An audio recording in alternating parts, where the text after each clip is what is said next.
আমরা আমাদের মা বোনদের ব্যাপারে, তাদের সিকিউরিটির ব্যাপারে আমরা খুবই অ্যাটেন্টিভ এবং আমরা বিশ্বাস করি যে মা বোনেরা আমাদেরকে এবার প্রধানত চয়েস করবে। এর লক্ষণ আমরা ইতিমধ্যে দেখতে পাচ্ছি।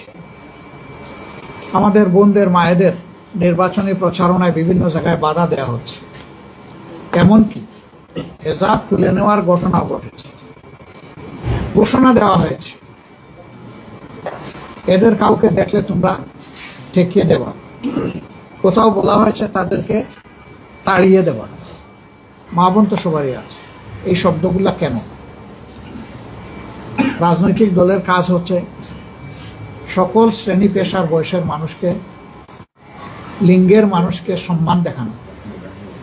শুধু রাজনৈতিক কারণে আমরা কাউকে অপমান করার অধিকার রাখি না। মায়েরা তাদের মতো করে ডিসিশন নেবে, যেমন ভাইয়েরা তাদের মতো করে ডিসিশন নেবে। আমি তার ডিসিশন প্রক্রিয়ায় বাধা দেওয়ার কি? আমার যদি 10 জনকে ক্যাম্পেইন করার অধিকার থাকে, অবশ্যই তিনি মেল না ফিমেল এ কথা বড় কথা না, তারও অধিকার আছে, তিনিও ক্যাম্পেইন করবেন। আমাদের এই মিউচুয়াল রেসপেক্টের জায়গাটা আমাদের রক্ষা করতে হবে।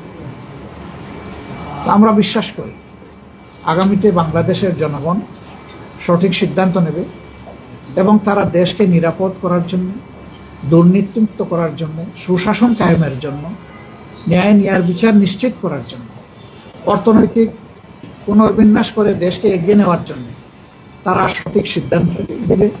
জনগণের উপর আমাদের 100 ভাগ আস্থা আছে। আমাদের আস্থার সামান্য কোনো ঘাটতি। শুধু আমাদের দাবি চাহিদা নির্বাচনটা সুষ্ঠু হোক। ভোটাররা নির্বিঘ্নে গিয়ে তার ভোটটা সে নিজেই দিবে। ভোট দেওয়ার পরে তার ভোটের রিফ্লেকশন